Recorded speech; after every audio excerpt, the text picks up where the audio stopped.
What's happening? What's happening? What's happening? Good people, welcome to the latest episode of Tomlin Tuesday. I am your host, SimFBallCritic, live from the still basement. Hold on, guys. Hold on. I forgot to put my investment back on. You know, I got one of these for the bottom row. No shame in mine. I let y'all see everything. Get that thing nice and straight like. Take care of yourselves, people. Why not? You got insurance. But anyway, man, what's happening? How's everybody doing? Hope everybody is well, man. Listen, sitting on this 10-3 feels good right about now, but we got quite a stretch coming up. And as you guys can see, I don't have the lower third on the video. Because, of course, Blog Talk Radio is not working tonight. And what do you know? Blog Talk Radio is about to go out of business anyway. Remember I told y'all that a few weeks ago, and I'm still in the process of trying to find a replacement. I know some of you guys have said to use Discord and Google Meets. I'm trying not to do that, guys, because I don't want something that requires a login. But if we have to resort to Discord, then we will. But I'm trying to squeeze the last little bit of life out of Blog Talk before it goes, and it's out tonight. But we'll make it happen. Hopefully I can find something that's very similar to it. But anyway, let's get to it, guys. Let's get to it. Kenyon. Right? Okay, I'll tell you, boy, it's gonna be quite the new year. I don't even want to make us depressed, but let's get into some Steelers action. Let's say what's up to the early commenters, man. Jared Devil, 412 born and raised. Drama Seidel, my man. Mark Cunningham, what's going on, Mark? The real deal. Hey, Lagoon Tours Bahamas, man. Lagoon, wanted to speak to you last week, man, and I was so caught up in the chat. I saw you a few times, wanted to say your name and never got around to saying it. My bad. Hold on, guys. Let me put some lotion on the elbows here. Y'all know I keeps it funky with y'all. Keeps it 100% real. Make sure we all nice and shiny here. But yeah. What else? Who else we got up in here? What's going on, Lagoon, man? It's definitely good to see you. I know. If I remember correctly, you are across the pond. I don't remember exactly where, but you are not operating in the same time zone, in the same area as none of us. So salute to you, man. I hope you're still doing well. Hope you're safe. And I'm glad to see that you're here with us. Who else we got up in here? Leonard Langley, pop in the building. Y Diggy, hello, the lovely Angie, a.k.a. Baby Steeler, as well as Sade. Lovely ladies in the chat, man. Hello, ladies. Good to see you like always. Fellas, y'all know the routine. Treat them with care. Treat them like royalty. Make sure you say, make sure. Got that country drag right there. Make sure you say hello to our lovely ladies in the chat. Dietrich Bundick is in the building. Who else we got up in here? My man C.T. Pittman is in the building. Infamous Tim is in the building. Aaron Morris, hello. The lovely Lanisha in the building as well. Again, guys, take care of our beautiful, lovely ladies of Steeler Nation. How much we do appreciate them. Hello, Lanisha and the rest of the lady fam. Good to see you guys, you gals, excuse me, as always. Steelers cards. Who else we got up in here? Oh, look at that. Lagoon had already responded to me. He says, what up, big bro? Yeah, made it tonight for a few minutes. Just hit 3 a.m. Oh, my goodness. Lagoon, man, you the real MVP, bro. You are the real MVP for doing that.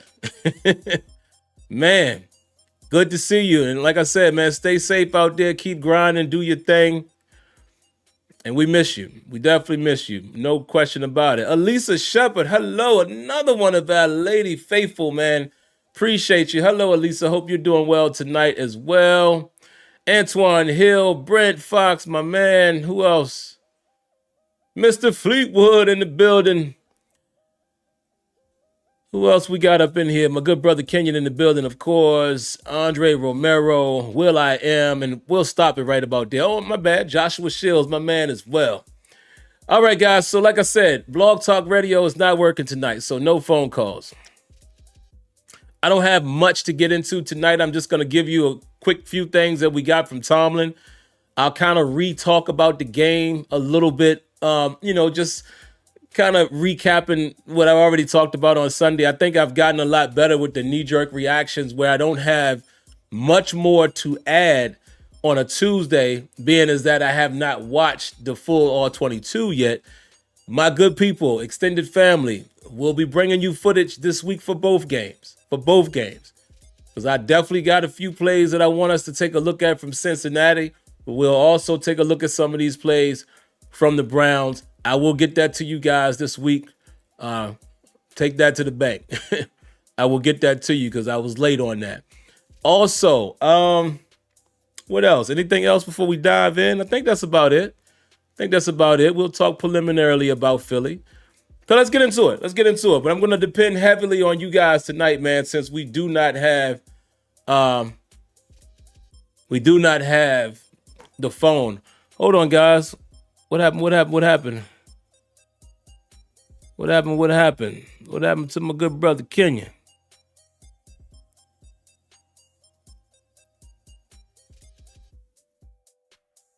I got some bad news, man. Well, you already know what it is with us, man. Whatever it is, my good brother, thoughts and prayers, you already know it. Definitely here if you need to talk it out. If you need a laugh or whatever the case, whatever you need, man, you already know what it is. Hope, I won't say all is well because obviously it's bad news, but, hopefully you and yours are able to make it through. Whatever it is that you may be dealing with, my good brother. Sorry, guys, I dropped my phone. So, all right, let's get to it, man. We're going to talk about Mike Tomlin and what we got from his presser. Not a whole lot. Tomlin doesn't really give you a lot. So I just kind of, peel from the injuries. That's really what's the most important. He talked about Alex Highsmith, basically not an injury related, but just, one question that I did want to point out that they asked him, how did it feel to have Herbig, Highsmith, and Watt all healthy since about week 3, week 4? I didn't realize it had been that long since they played together. And he said what you would expect him to say. It was great to have them back. I think we saw that. I think we saw that in the game. We saw Alex Highsmith being effective and Nick Herbig coming in and filling in, and TJ Watt, still drawing a whole lot of attention. I know some people, again, the highlight watchers have been kind of on TJ. Oh, he's not doing what he normally does. And he doesn't have as many sacks. Dog, do y'all really watch? TJ is pretty much chipped on every play, chipped or double team or triple teamed at times. And then even when it's a one-on-one, it doesn't mean you're going to win every one of them. So I definitely would encourage people to really watch the game, the ins and outs before you start beating down a player, especially one of TJ Watt's caliber. It's not like he just forgot to play football, right? Same thing with Minkah Fitzpatrick. I know everybody is saying, oh, what is he doing? He doesn't have any tackles. He doesn't have interceptions. Dog, Minkah doing what he's supposed to do. Like, it hasn't been many things that we've seen where we could point to Minkah and said it was his fault. I'm just saying, guys, it don't always happen. It doesn't always happen. The ball is not always thrown your way, But, yeah, I just don't get how when the highlights don't pop up, then guys aren't playing well. Okay. Okay, let's say, what else did he talk about? He said he highlighted the team effort overall for the win. He basically talked about it being a team collective, and I think we all saw that. You saw it in all 3 phases: defense, offense, special teams. When you just think about, people don't think it's significant, but Skoranek getting down there, right, and being in position to recover the muff punt by Tony, who Tony got released, by the way. But yeah, it is what it is, man. The whole team, I think the team showed up, and I think we needed that type of win coming off of the loss to the Browns, and the way that they talked so much trash. Crazy, crazy, crazy. Let's see what else we got here, guys. Pickens. Pickens is dealing with the hamstring. We all know that. But what I didn't realize the sequence of events. It happened on Thursday. And Mike Tomlin and crew felt like he probably would be good to go by Sunday. They even went as far as to say, hold on. Got to interrupt myself. We have Wonder Bread. Will I Am. Round of applause. I do thank you, my good brother, for the donation.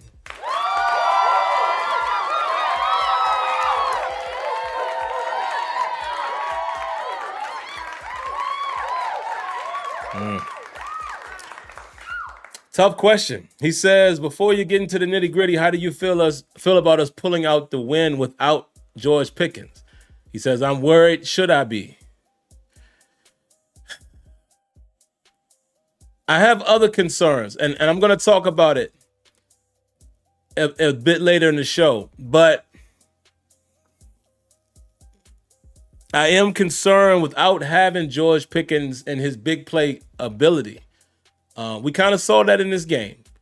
We kind of saw, the threat component wasn't there as much. We had to make a few more things happen, which I'm cool with that too. I'm cool with being able to have more playmakers, and I'm cool with the Steelers being able to win different ways, but taking a guy like George off the field, just that threat, it allows opposing defenses to do more. Philly already has a solid defense. Their young corners are emerging. And when you don't have to rotate to a guy and you don't have to worry about leaving a guy in one-on-one, a guy that can go up over the top and get it, it allows that defense to be more free. So, yeah, I'm worried. I'm worried about that offensive production without George Pickens against the Philadelphia Eagles. But I'll talk a little bit more about that in a bit. Where was I, guys? I was talking about Pickens. Yeah, they said that it perked up on Thursday. They thought that, maybe they let him be limited on Friday or what have you, and they had a plan to allow him to play on Sunday and maybe just play him in key situations and yada, yada, yada. But when they got to the game, or when they got to a point where they needed to make a decision, it was worse than expected. So they held him out. They said he got an MRI or what have you post-game, and it showed up on the MRI. So Mike Tomlin basically said, there's potential, slight potential, but if you had to pressure him in answering today, he said he would say that George Pickens will probably be out. So that's not a good thing, guys, because, again, even if George Pickens gets himself back in position and able to play, he's not 100%. And we know how some of these soft tissue injuries and hamstring type of things, these nagging type of injuries, how pesky a hamstring can be. Don't want them to get out there and ruin it more. Again, we're all talking in the future. I feel like this team will get to the playoffs. You don't want to be without a George Pickens. So it's one of those things, man. You don't force it, right? You don't force it. I do think the Steelers are more than likely in a good spot with the 10th win. Anything can happen, but hey, if they get at least one more, if they get to 11 wins, I think they lock they virtually would lock a playoff spot. But I think just looking at the landscape, they're probably good at 10. But we're assuming that they're going to get to the playoffs. You don't want George Pickens to go out there this week and injure something worse. Nah. Definitely don't want to do that. But yeah, it is something to be concerned about. Also, he talked about Larry Ogunjobi and Desean Elliot being more like guys to keep an eye on. The whole participation will be the guy. They may be limited earlier in the week, but he doesn't expect it to affect any playing time. Same could be said about Dante Jackson. Dante Jackson apparently wasn't feeling well, more of an illness than anything else. Expects him to be back as well. And that was really all the news that he had on that front. Like I said, nothing else from the press conference was anything to write home about. Definitely appreciated the stuff that he was saying about Landon Roberts. He said that him and Kevin Colbert went to his pro day 10 years ago or a decade ago, as he said, and they knew that this was going to be a run-stuffing type of guy. And here we are a decade later, and you're seeing the type of plays and pop plays that a Landon Roberts makes. Yeah, it's special. It's special, when we are able to get players like that, like the Vince Williams types. And the Landon Roberts, man, has kind of been the forgotten guy, but he's made his presence felt. I definitely agree with Mike Tomlin when he mentioned, hey, think about the goal line play that he made against Dallas. If we recover that ball, we're talking about one of the biggest plays of the year for the Steelers season. To be able to have won that game like that. But yeah, love what I'm seeing out this dude, man. I pointed him out on Sunday. The way he attacked that pulling guard or center, whatever he was, and just that stuff on the fourth down play, just being available to be there. I know some of you guys said it was a stupid play call by Cleveland, but regardless, Landon Roberts was there to make the play, so I got to give him his credit. Outside of that, man, I'll talk a little bit about the game, guys. I don't have much more to say than what I said on Sunday. I think I said it all. What I'm going to do actually is pull my notes from Sunday just to make sure I didn't miss anything. I feel like there was something I wanted to talk about Sunday in the knee-jerk reaction video that I missed. Let me just take a quick look. No, it looks like I got everything. But again, guys, just rewatching the game, same deal. I feel like I don't want to get spoiled by what we saw against Cincinnati. I know 44 points is an admiration. I'm not expecting that every time. But I think what was different is the offense was more fluid against Cincinnati, right? You felt more like we're going to score, or we're going to sustain the drive, or we're going to move the chains, or we're going to get in field goal range. You felt that almost every time we touched the ball. You felt like, yeah, they can't really stop us from moving the ball. You might have a punt here or there, and I mean, if y'all saw it in that game, we didn't punt much. I did not have that feeling against the Browns in this past Sunday. I just didn't. Watching that game, it didn't feel like that. Early on in the game, too many times we were getting off the field. The 3 and outs, the slow starts once again. Too many times. Now, we did actually score. Well, we had a chance to score on our second drive. So it wasn't bad, but I think you guys would understand what I'm saying. And maybe you disagree. It just didn't feel as fluid. And again, guys, I don't measure that by points. I'm measuring it by how it looks, how we sustain the drive, what's working, if the run game is being stymied, if we're forcing the pass. I look at all of that. But I really look for sustained drives in an offense. You're not going to score every trip down. If you do, you're lucky. You might not even get a field goal every trip down. If you do, you're lucky. But what you would like to see from an offense that's functional is have very little 3 and outs. A couple here, a couple there. But being able to sustain a drive, like 8 to 9 plays type of drives, even if it doesn't result in points, because that makes the game go a little faster in terms of ticking the clock away, maintaining possession, keeping the ball away from the opposing offense, giving your defense rest. I didn't necessarily feel like that in this game, not until the second half. We got going a little better. Excuse me, guys, had a little tickle there. And then other than that, defensively, man, I think we showed up a lot. There was a lot of times the Steelers were getting off the field, guys, whether it was a 3 and out or, like I said, a 4 or 5 play drive by the Browns. Defense showed up, man. There's not much I could say about the defense. Other than I still feel like, and let me actually pull the stats. Let me see something really quick. I still feel like, I've been saying this most of the season, man. I feel like at times we still get a little leaky in the run game. Like we might not give up. Hold on, let me take a look. We might not give up a lot of yards in terms of totality, but we still give up these explosive runs. Let me see what the Cleveland Browns. Let me see what their rushing output was really quick. Doing this here in real time, folks. So Cleveland was able to run the ball. Nick Chubb was 11 for 48, average 4.3. Ford was only 10 for 28, average 2.8. And then Jameis Winston, of course, had a few, carries. 4 for 28, he averaged 7 yards. And there you go. Why Diggy just said it. Like Chubb, it's only 19 yards, right? Only 19 yards. But I think we're still doing a great job overall. It's just that if I remind you guys, there's these moments where we give up a big run, right? And I get it. It's the NFL. You got to respect your opponent. It's going to happen. But when we're giving it up to teams that don't necessarily run the ball, not talking about Cleveland.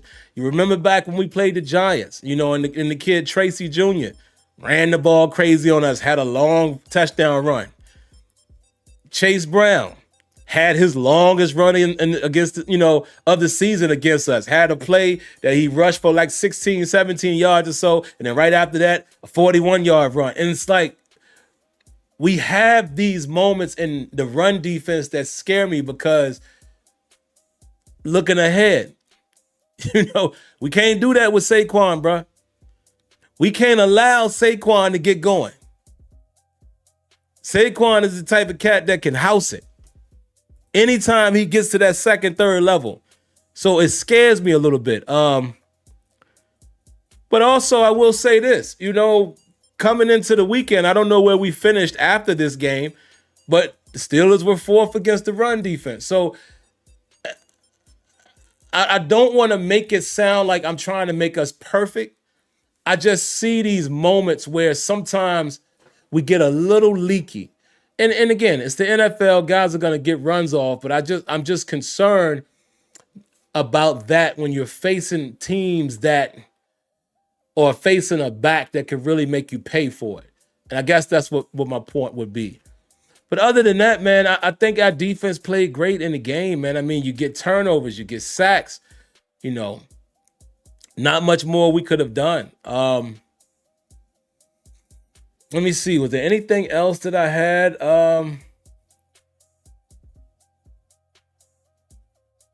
Offensively, like I said, still don't really like us taking these deep shots when it's 3rd and 1, 3rd and 2. Kind of reminds me of the Ben Roethlisberger era. I get it. People are going to say, oh, when you get the matchup, I'm going to take it. I get it. But again, seeing it happen in this past game with no George Pickens was more of a concern. Because, we used to say that when you got your best against their best. And you're like, hey, I take my guy 100% of the time. We used to hear Big Ben say that. When I get AB lined up one-on-one, I'm taking a shot. He didn't even really care about the down and distance. So maybe we feel like that with George Pickens. But again, George Pickens was not on the field Sunday. And we still did that a couple times. And I'm like, dog, just get the first down. Sometimes it ain't about going for the home run. Sometimes it's about living for the next down. But those are the only little critiques I kind of have, man, just watching the game again. Round of applause to the infamous Tim, man. I appreciate the donation there. Thank you for the Wonder Bread.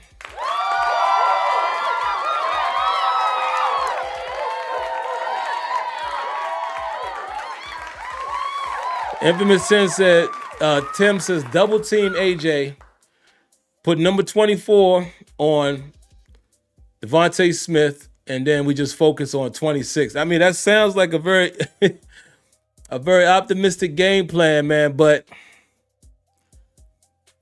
I don't know. 24 on 6 might not be, Devontae is a little shiftier. And we know number 24 is grabby. So it's going to be a tough game, man. I'm just going to put that out there now. And anybody thinks that it's not, then, I respect it. But it's going to be a tough game against the Eagles. Let's see, guys. Making sure I'm not missing anything. I think that's about all I had as far as the recap of the game.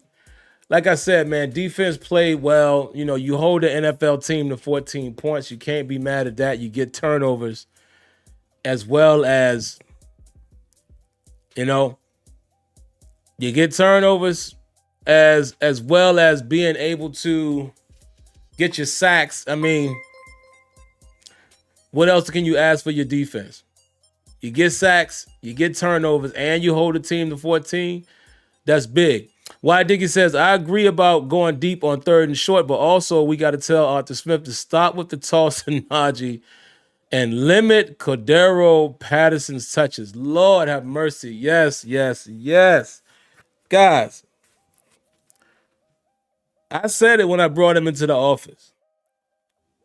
No disrespect to Cordero Patterson, man, but he hasn't given me anything to be excited about since those couple of plays in succession against the Indianapolis Colts, where he came to life on that drive, and then unfortunately got hurt.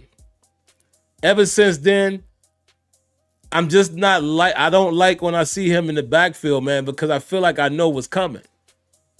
You understand what I'm saying? I feel like Arthur Smith tips his hand as to what he's doing, whether it's run or play action when Cordero is out there. I feel like it's too easy to predict what's coming. I just don't like it.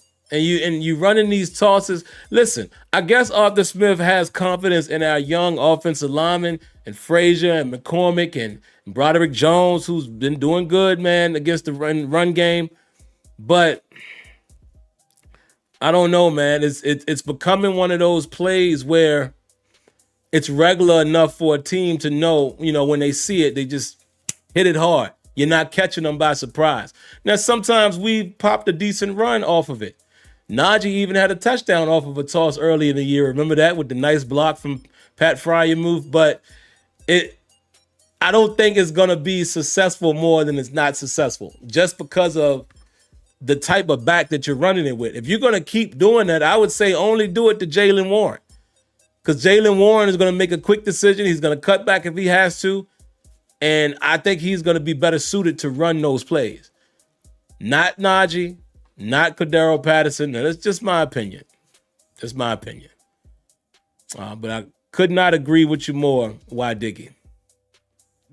But all right, guys, we're going to move this thing right along because I definitely want to sit in the chat for a little while since we don't have the pleasure of the phone queue tonight. So y'all know what time it is. Y'all know what time it is.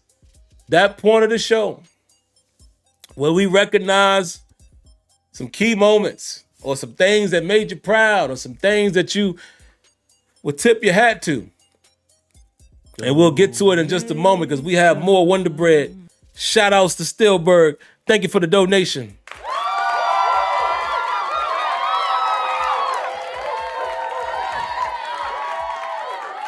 Stillberg says, what's the deal with those formations with everyone but Pat Freiermuth in there?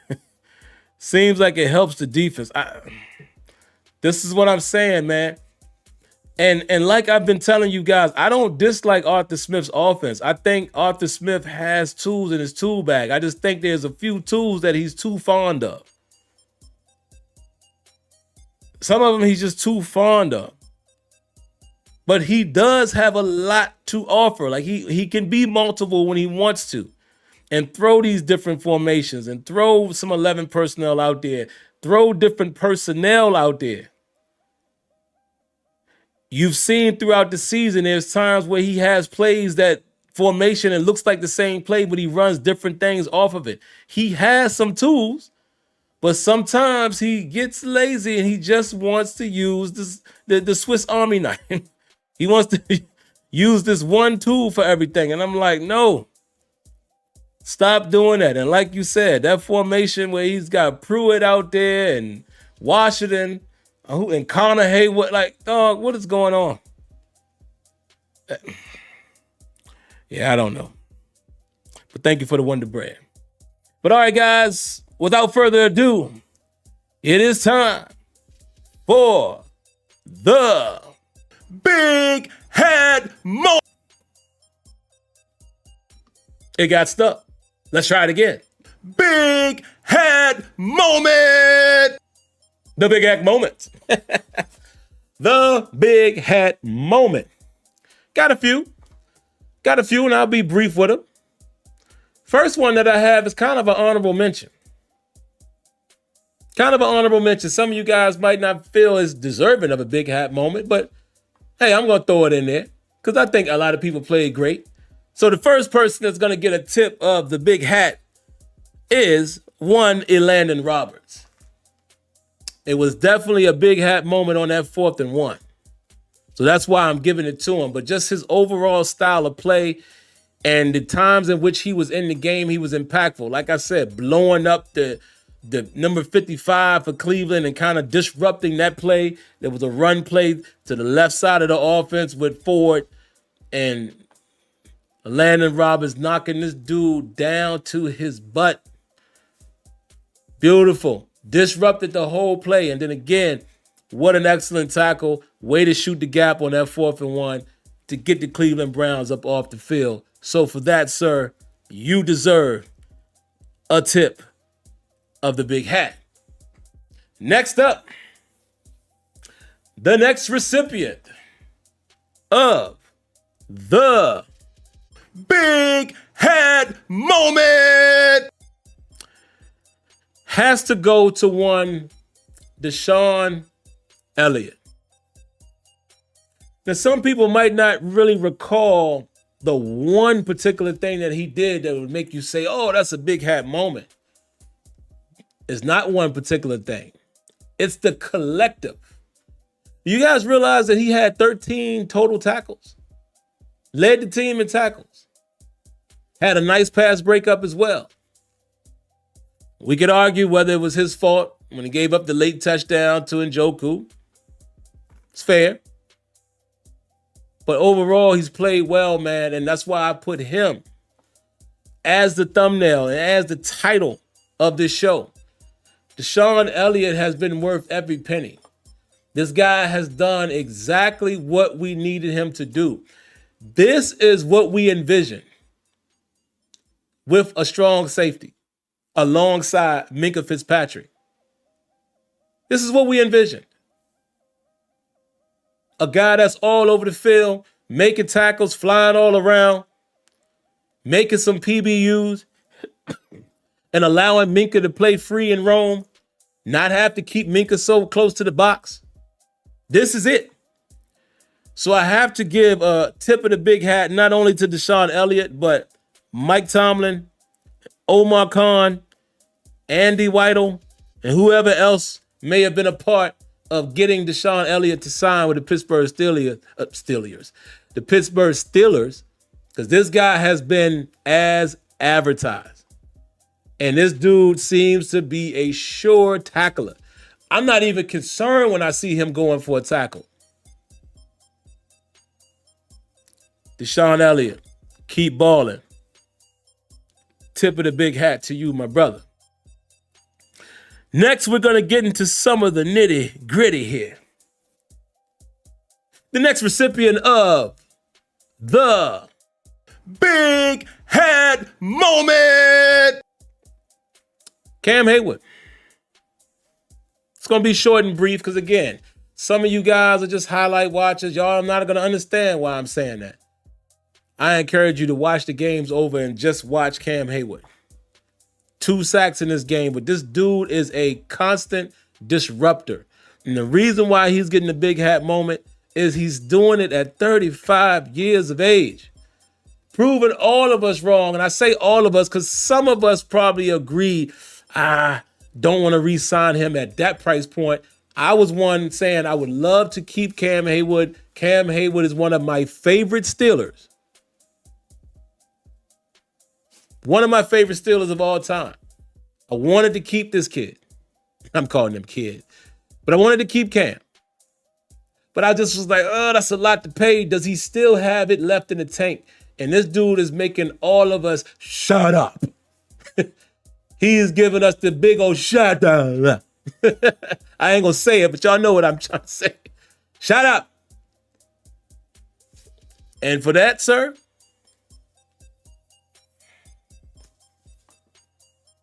I have nothing to say other than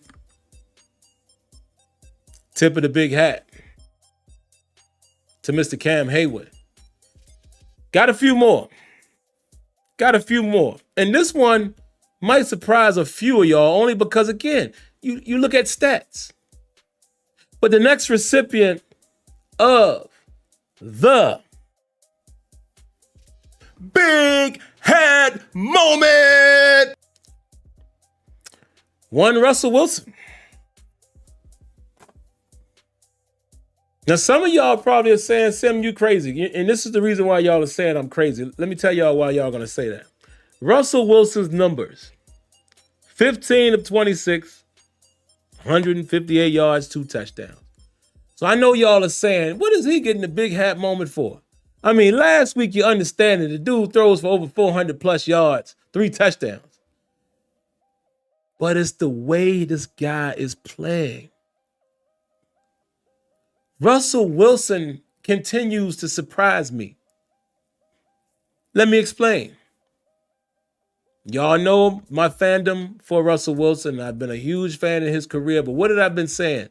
Even before he played, when Justin Fields was in there, I kept saying, man, we're going to lose a lot of the design runs, which obviously, but, the mobility. I don't know if Russ still can do it at this stage of his career at 36, yada, yada. All that stuff I was saying and some of you guys were saying.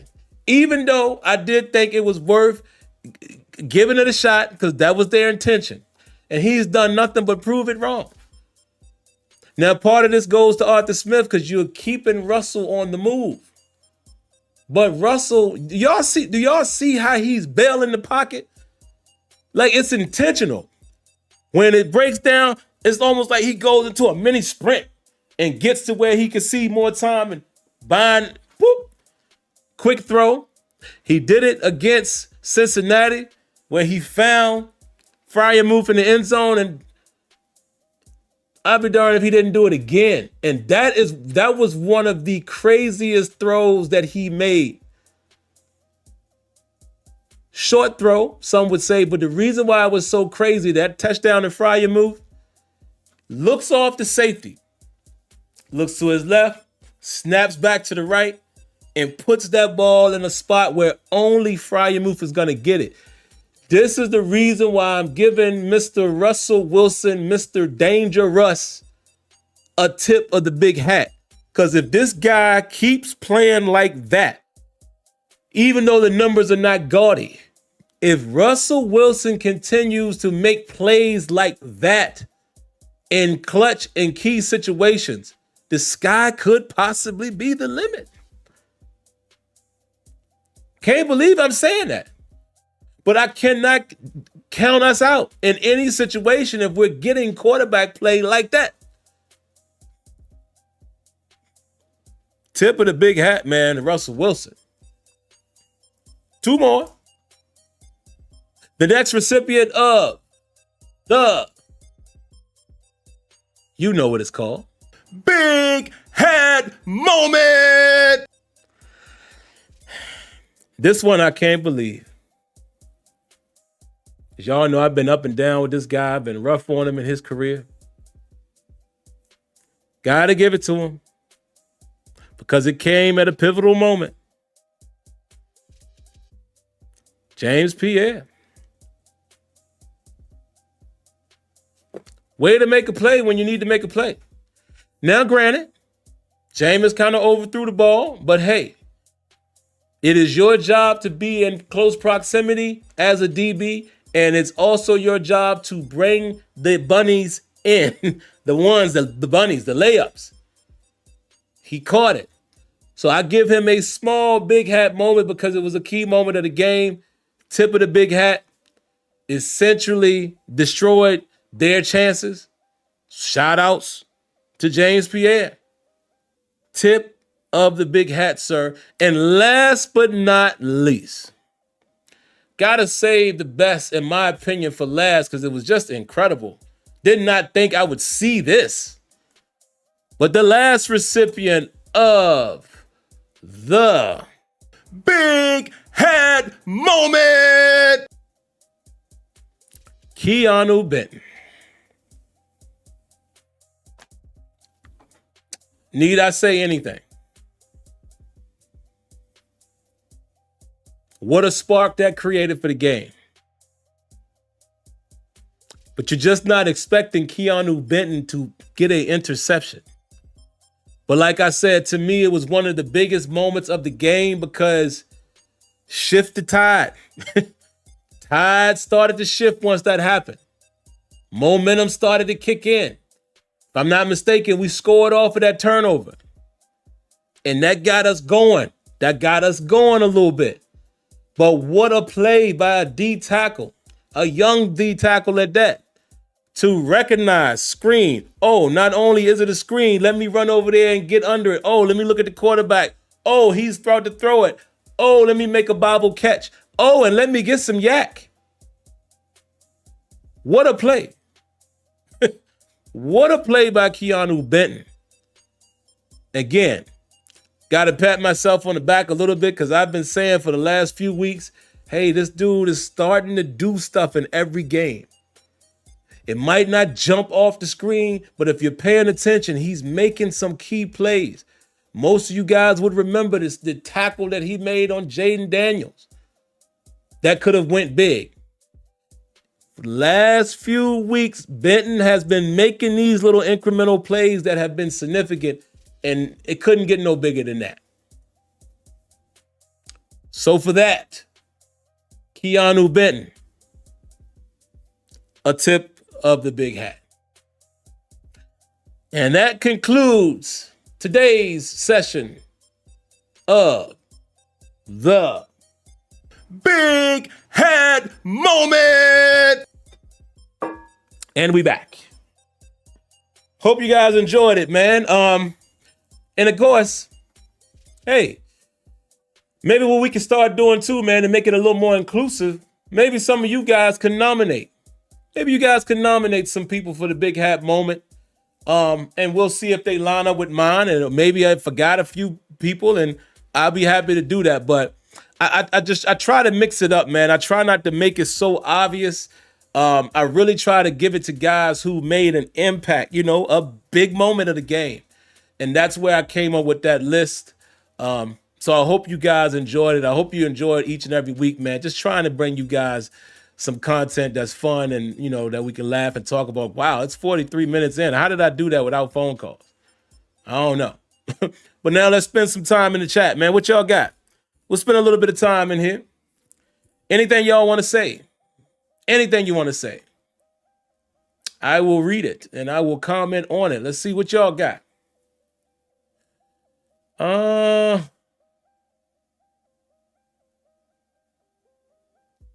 think y'all are talking about Russ. Mark says, Benton's pick changed the momentum. You're not mistaken. It did, man. It absolutely did. It changed the game at that point. Oh, y'all talking about Russ. Woo. Walter Worthy says, I think Russ will take 40 per year. Woo, God. Man, I know he cooking, but have mercy, Percy. Have a little mercy for Percy. That's a lot of bread. Here's the thing. Let me ask y'all this. If I'm not mistaken, Denver is paying Russ for this year and next, correct? Do you guys think that Russell Wilson, would you think Russell Wilson would sign again for the league minimum or maybe just a touch over? Understanding that he's getting another 30 plus million from the Denver Broncos. And then, you know, is there a way that Omar Khan and Mike Tomlin can say, look, Russ, you know, we all know you're a little older. Can we see that you're able to do this for a 2-year stretch? And then if you do the same thing next season, then we sign a longer deal. Y'all think something like that happens? Is it possible?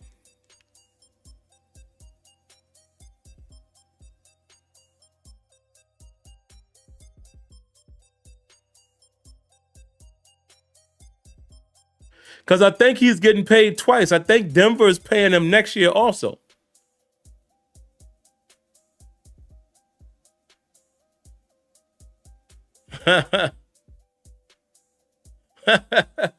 What's up to my good brother, man?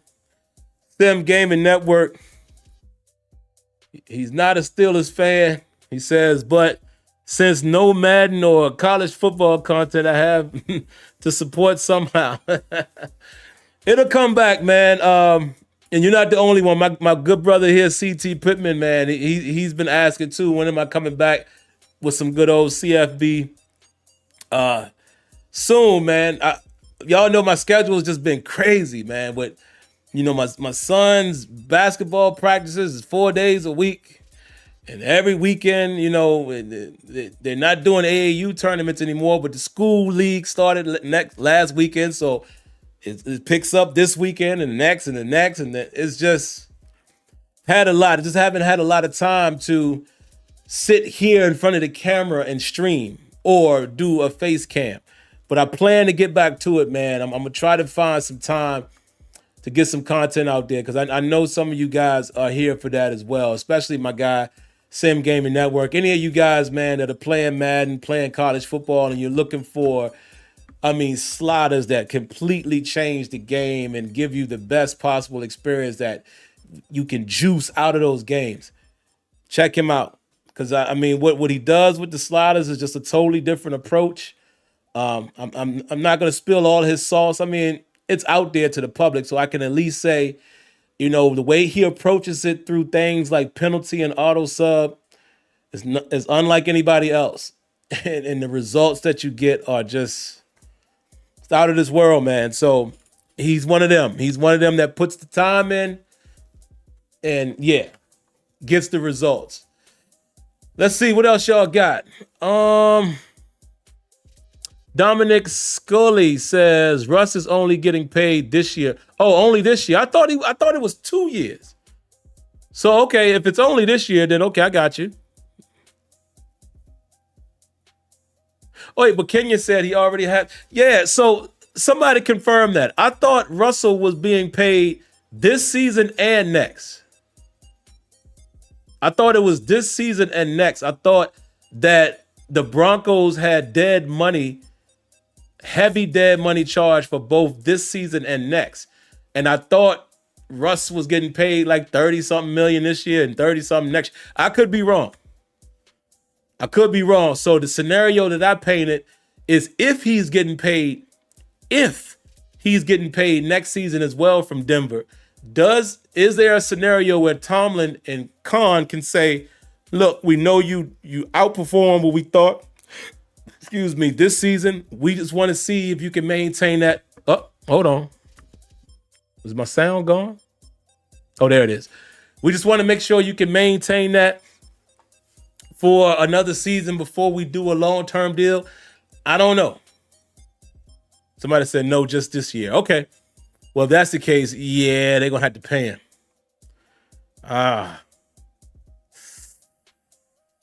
Wow. So let me ask y'all that. Do you pay him? Have y'all seen enough to pay him? Mark Cunningham says, Sim, the Broncos going to take a big cap hit next year, but Denver is done paying him after this year. Okay. He's a true free agent. Yeah. So do you pay him? Let me ask my fellow Steeler Nation family. Do you pay him? Have you seen enough to pay Russell Wilson what he deserves based off of the market? Again, we sometimes forget that the market is what drives these prices. It's not necessarily, people a lot of times want to be like, oh man, I wouldn't pay that much money for so-and-so, but you got to understand it's the market. It's the market value. You see what I'm saying? You can't get around the market value. So what y'all paying? Let's see what y'all got.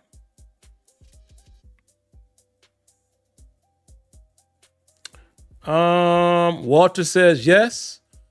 Antoine says Sim, no more than 20 million for 2 years. Okay. CT Pittman says can't pay both him and Fields. That is a fact. Don't forget Fields, folks. Don't forget Fields. Walter says no more than 2 years. I'm with that. Gotta wait until the playoffs. Okay. Chris Fowler, I'm with that as well. Lyle McCone, what's up, Lyle? Lyle says Wilson signed a 5-year, $245 million deal that included $50 million signing bonus and $161 million in guaranteed money, covering the first 3 seasons, 22, 23, and 24. Okay. Walter says 2 years at $40 million per. Oh my God. $40 million per. So you're talking about $80 million? Holy moly. I mean, again, that's the market. My man SGN says, as an outside observer, I think the Steelers hold the cards. Seattle didn't want him, and hold on. They didn't have a defense. We saw what he did in Denver. He needs the right situation to succeed. And I will add to SGN's statement and say at this stage of his career, that's probably an accurate statement. And by the way, SGN is a Packers fan, man. Your Packers playing some good football out there too, and they got a nice young nucleus out there. And I wish we were in that situation, right? I wish we had a Jordan Love type, and maybe some might say Fields could end up being that. But I can't wait till the Steelers are back in that situation where they have like young talent at quarterback, skill positions, and you can see these guys progress. Again, the Packers, perfect example. The Texans, perfect example of that. Maybe even you might even say the Commanders, right? Just I can't wait till we are in that situation. Love what Russ is doing and all that, but again, we're already talking about what about next year? What about the future? So I can't wait until our future is solidified at the QB position, and then you got skill positions to build around them. And because, honestly, this defense, man, our top-notch guys are getting older.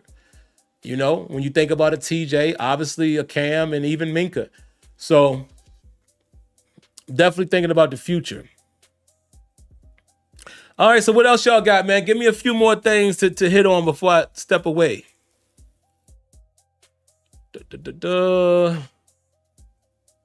Antoine said the Steelers want to invest in Fields. I think so. Y Diggy says, I'd give him a 3-year deal and draft a QB in 2026. Also, I have a kid. He's playing baseball. Juan Soto got a Brink truck. Man, let me tell you. I'm about to convince my son right now. Because, I played a little baseball too and was good at it.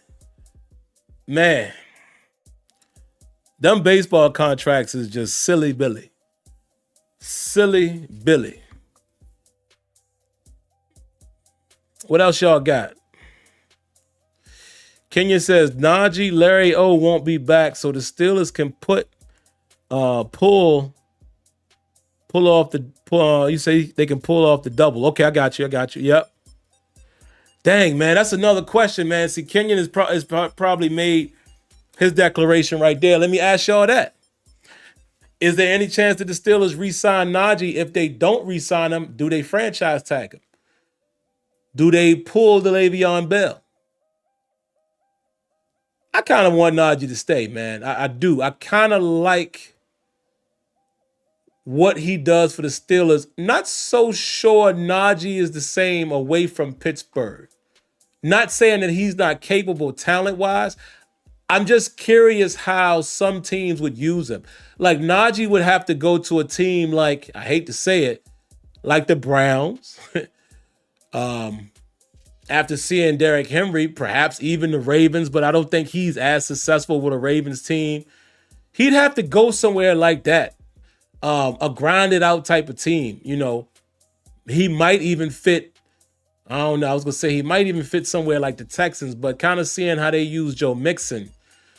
But, yeah, I just don't know what other offensive styles he fits in because Najee is very limited in terms of dynamics. But I definitely love Najee. I'd like to keep him. Chargers, yeah. Chargers, I can see him playing for the Chargers. That's another one. So, yeah, I just wonder what happens with Najee. Y Diggy says, nah, this is Najee's last year in Pittsburgh, in my opinion. Okay. Twan thinks they'll franchise him. Okay. Yeah, we'll see. Cowboys, don't be surprised. The Cowgirls, as Steeler Card said. Possibly. What else y'all got, man? Give me a couple more before I get out of here, guys. Definitely should draft a running back because, again, what's Jaylen Warren's contract situation? Is this his last season as well? I don't recall us doing any extension with him, and I don't remember what his deal was as a UDFA. Like, how many years did we sign him for? Did we extend him after his first year? I don't know. Somebody fill in the blanks. I don't remember. But what is his contract situation? Oh, he's a restricted free agent. He'll be back for the cheap. Okay. I'll take that. What else y'all got, man? Oh, real quick. I did want to talk about Philly real quick. Almost forgot. I will talk more on the before play video. But real quick. This is going to be a hostile game for the Steelers, man. Like, we've been in some this year, so we should be built for it. It's on the road. It's a good football team. Not sure how this one's going to go. I'm not going to count us out. Philly is an up and down team, so to speak, in terms of points. My biggest concern right now, passing game doesn't scare me too much. Containing Jalen Hurts has my eyebrow raised a bit. I think we can do it, but we got to watch out for him being able to extend plays or design runs and such. It's the run game. My biggest concern is, do we allow X amount of explosive runs to Saquon Barkley? We cannot do that. We just can't. Because I think Saquon will make you pay. That is my early concern right now, man. I think we can play with them, though. I do. With no George Pickens, I'm a little concerned offensively, but hopefully Mike Williams can fill some of that gap. But Philly is not a team that you can't score against, if you understand what I'm saying. Like, they're a solid team. They have a stout defense. I don't think we'll be able to do those jumbo packages and running right at them. We'll have to get creative in the run game, but I think we can play with the Eagles. Some people have even said that they think we're going to win. You know what? Listen, I won't take that from you either.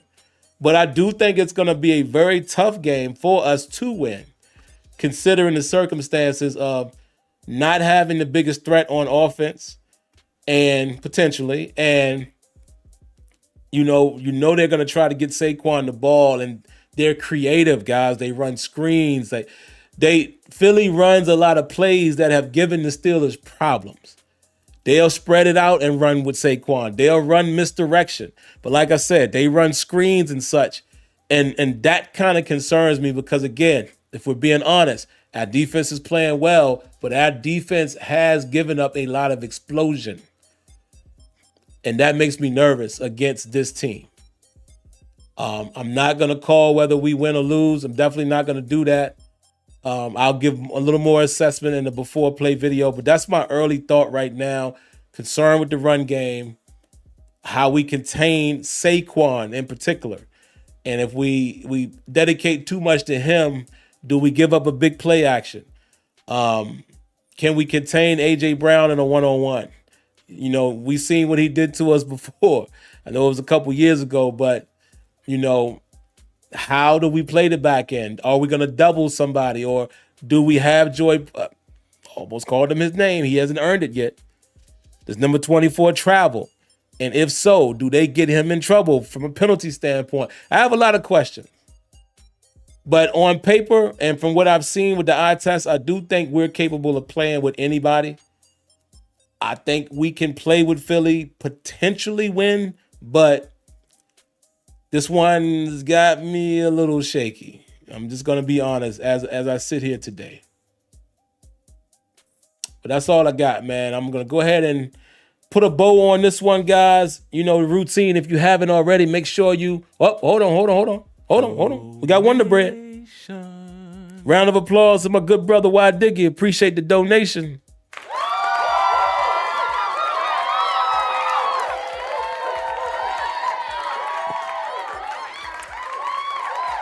Very good point. He says both teams start slow. The key is to start faster than usual. Got to have a good first 15 script and to execute. Run more trap plays. Yes.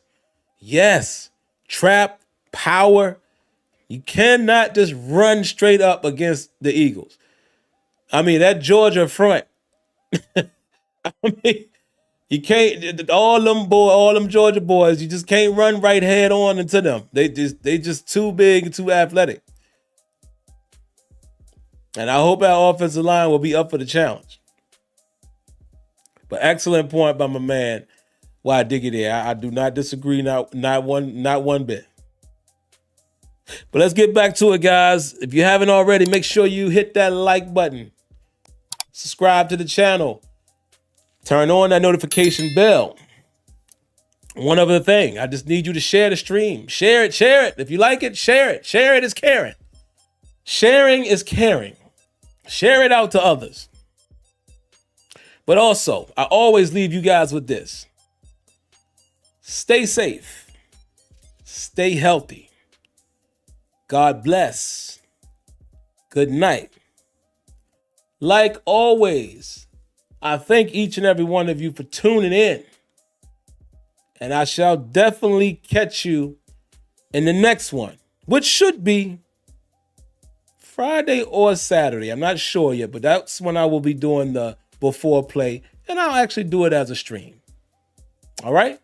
Catch you guys later. See you next time. Peace.